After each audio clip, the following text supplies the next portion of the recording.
breaking right now, some promising news, potentially. I want to caution when I say this, but some possibly good, good omens out of Russia right now, because of course, that Marco Rubio came forward just yesterday around this time. I was live with you and announced that we had reached an agreement with Ukraine where they were willing to have a ceasefire. And that was really important to Donald Trump. They weren't going to get anything else from the U.S. until they agreed to a ceasefire. And so then this was put forward to Putin. And bear with me here because the clip's about a minute or so. Let's just listen to Putin speaking out moments ago about this potential ceasefire with Ukraine. And he sounds rather optimistic about it. So this could be some very good news indeed.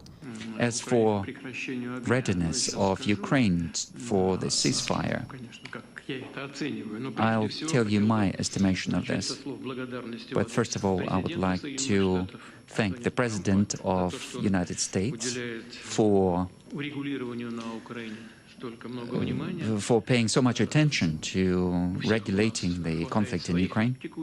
Of course, we all have lots of current issues to deal with, and the chairman of China and the Prime Minister of India, heads of states of Brazil and South Africa, they are dealing with this issue and they're paying a lot of attention to this, and we're grateful for this.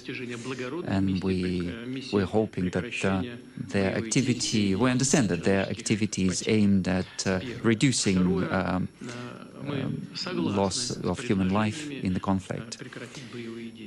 Secondly, we agree with the proposals for the ceasefire, but our position is based on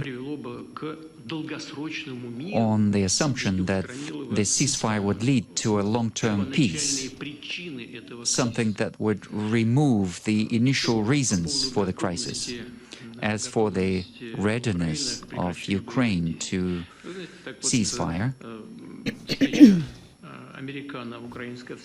there's a meeting between Americans and Ukrainians in Saudi Arabia, and it looks like a decision that is taken by Ukrainian side under American pressure.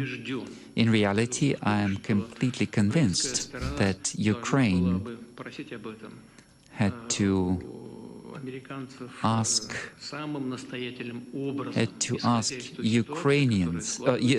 Americans, insist on this, based on the situation on the ground. Okay, so that's being brought to us. Thank you, Sky News, having that news coming to us live. Putin actually speaking out on that here moments ago. I want to show you because the President of the United States also just responded to that, and he's basically saying, look, the ball's in Russia's court right now, and it would be really pretty darn disappointing if they're not able to agree to this ceasefire. So a little pressure coming from Trump moments. Well, we'd like to see a ceasefire from Russia, and we have not been working in the dark. We've been discussing with Ukraine land and pieces of land that would be kept and lost, and all of the other elements of a final agreement.